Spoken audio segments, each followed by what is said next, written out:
de Jésus-Christ à ceux qui sont étrangers et dispersés dans le Pont, la Galatie, la Cappadoce, l'Asie et la Bithynie, et qui sont élus selon la prescience de Dieu le Père, par la sanctification de l'Esprit, afin qu'ils deviennent obéissants et qu'ils participent à l'aspersion du sang de Jésus-Christ, que la grâce et la paix vous soient multipliées. Béni soit Dieu le Père de notre Seigneur Jésus-Christ, qui selon sa grande miséricorde nous a régénérés pour une espérance vivante, par la résurrection de Jésus-Christ d'entre les morts, pour un héritage qui ne peut ni se corrompre, ni se souiller, ni se flétrir. Il vous est réservé dans les cieux, à vous qui, par la puissance de Dieu, êtes gardés par la foi pour le salut prêt à être révélé dans les derniers temps. C'est là ce qui fait votre joie, quoique maintenant, puisqu'il le faut, vous soyez attristés pour un peu de temps par diverses épreuves, afin que l'épreuve de votre foi, plus précieuse que l'or périssable, qui cependant est éprouvée par le feu, ait pour résultat la louange, la gloire et l'honneur, lorsque Jésus-Christ apparaîtra.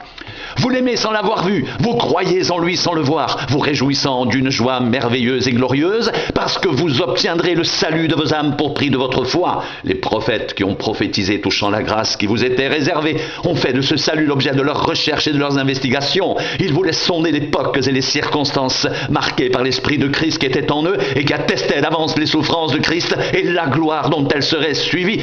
Il leur fut révélé que ce n'était pas pour eux-mêmes, mais pour vous, qu'ils étaient les dispensateurs de ces choses que vous ont annoncé maintenant, ceux qui vous ont prêché l'Évangile par le Saint-Esprit envoyé du ciel, et dans lesquels les anges désirent plonger leur regard. C'est pourquoi saignez les reins de votre entendement, soyez sobres, ayez une entière espérance dans la grâce qui vous sera apportée lorsque Jésus-Christ apparaîtra. Comme des enfants obéissants, ne vous conformez pas aux convoitises que vous aviez autrefois quand vous étiez dans l'ignorance, mais puisque celui qui vous a appelé est saint, vous aussi soyez saints dans toute votre conduite, selon qu'il est écrit, vous serez saints, car je suis saint. Et si vous invoquez comme Père celui qui juge selon l'œuvre de chacun, sans favoritisme, conduisez-vous avec crainte pendant le temps de votre séjour sur la terre. Vous savez que ce n'est pas par des choses périssables, par de l'argent ou de l'or que vous avez été rachetés de la vaine manière de vivre que vous aviez hérité de vos pères, mais par le sang précieux de Christ, comme d'un agneau sans défaut et sans tache, prédestiné avant la fondation du monde. Il fut manifesté à la fin des temps à cause de vous. Par lui, vous croyez en Dieu qu'il a ressuscité des morts et lui a donné la gloire, en sorte que votre foi et votre espérance reposent sur Dieu.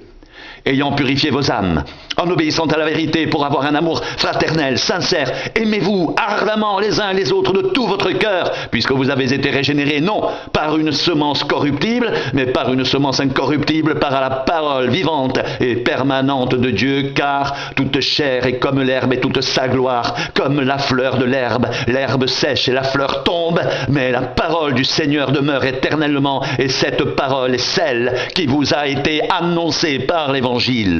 Rejetant donc toute méchanceté et toute ruse, la dissimulation et l'envie et toute médisance, désirez comme des enfants nouveau-nés le lait spirituel et pur, afin que par lui vous croissiez pour le salut, si vous avez goûté que le Seigneur est bon. Approchez-vous de lui, pierre vivante, rejetée par les hommes, mais choisie et précieuse devant Dieu, et vous-même comme des pierres vivantes, édifiez-vous pour former une maison spirituelle, un saint sacerdoce, afin d'offrir des victimes spirituelles agréables à Dieu par Jésus-Christ, car il est dit dans l'Écriture, voici, je mets en Sion une pierre angulaire choisie, précieuse, et celui qui croit en elle ne sera point confus. L'honneur est donc pour vous qui croyez, mais pour les incrédules, la pierre qu'ont rejetée ceux qui bâtissaient est devenue la principale de l'angle, et une pierre d'achoppement et un rocher de scandale. Ils s'y heurtent pour n'avoir pas cru à la parole, et c'est à cela qu'ils sont destinés.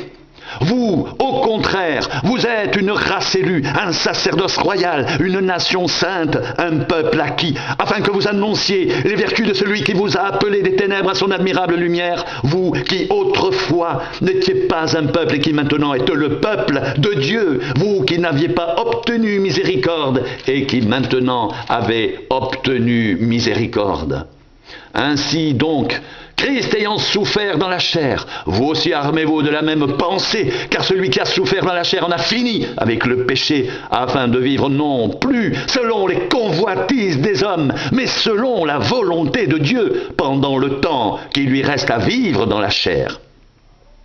C'est assez en effet d'avoir dans le temps passé accompli la volonté des païens en marchant dans le dérèglement, les convoitises d'ivrognerie, les orgies, les idolâtries criminelles. Aussi trouve-t-il étrange que vous ne vous précipitiez pas avec eux dans le même débordement de débauche, et ils vous calomnient. Ils rendront compte à celui qui est prêt à juger les vivants et les morts, car l'évangile fut aussi annoncé aux morts afin qu'après avoir été jugés comme les hommes dans la chair, ils vivent selon Dieu par l'esprit. La fin de toute chose est proche. Soyez donc sages et sobres pour vaquer à la prière. Avant tout, ayez les uns pour les autres un ardent amour, car l'amour couvre une multitude de péchés. Exercez l'hospitalité les uns envers les autres sans murmure, comme de bons dispensateurs des diverses grâces de Dieu. Que chacun de vous mette au service des autres le don qu'il a reçu. Si quelqu'un parle, que ce soit comme annonçant des oracles de Dieu. Si quelqu'un remplit un ministère, qu'il le remplisse selon la force que Dieu communique, afin qu'en toutes choses, Dieu soit glorifié par Jésus-Christ, à qui appartiennent la gloire et la puissance au siècle des siècles. Amen. Mes bien-aimés, ne trouvez pas étrange d'être dans la fournaise de l'épreuve, comme s'il vous arrivait quelque chose d'extraordinaire. Réjouissez-vous au contraire de la part que vous avez aux souffrances de Christ, afin que vous soyez aussi dans la joie et dans l'allégresse lorsque sa gloire apparaîtra. Si vous êtes outragés pour le nom de Christ, vous êtes heureux, parce que l'Esprit de gloire, l'Esprit de Dieu repose sur vous. Que personne d'entre vous en effet ne souffre comme meurtrier ou voleur ou malfaiteur, ou pour s'être ingéré dans les affaires d'autrui, mais si quelqu'un souffre comme chrétien, qu'il n'en ait point honte, et que plutôt il glorifie Dieu à cause de ce nom. Car c'est le moment où le jugement va commencer par la maison de Dieu. Or, si c'est par nous qu'il commence, quelle sera la fin de ceux qui n'obéissent pas à l'évangile de Dieu? Et si le juste se sauve avec peine, que deviendront l'impie et le pécheur? Ainsi que ceux qui souffrent selon la volonté de Dieu remettent leur âme au fidèle Créateur en faisant ce qui est bien. Voici les exhortations que j'adresse aux anciens qui sont parmi vous. Moi, ancien comme eux, témoin des souffrances de Christ et participant de la gloire qui doit être manifestée. Paissez le troupeau de Dieu qui est sous votre garde, non par contrainte, mais volontairement, selon Dieu, non pour un gain sordide, mais avec dévouement, non comme dominant sur ceux qui vous sont échus en partage, mais en étant les modèles du troupeau. Et lorsque le souverain berger paraîtra, vous obtiendrez la couronne incorruptible de la gloire. De même, vous qui êtes jeunes, soyez soumis aux anciens. Et tous, dans vos rapports mutuels, revêtez-vous d'humilité, car Dieu résiste aux orgueilleux, mais il fait grâce aux humbles. Humiliez-vous donc sous la puissante main de Dieu, afin qu'il vous élève au temps convenable, et déchargez-vous sur lui de tous vos soucis, car lui-même prend soin de vous. Soyez sobres, veillez, votre adversaire le diable rôde comme un lion rugissant, cherchant qui il dévorera. Résistez-lui avec une foi ferme, sachant que les mêmes souffrances sont imposées à vos frères dans le monde. Le Dieu de toute grâce qui vous a appelé en Jésus-Christ à sa gloire éternelle, après que vous aurez souffert un peu de temps, vous perfectionnera lui-même, vous affermira, vous fortifiera, vous rendra inébranlable. À lui soit la puissance au siècle des siècles. Amen.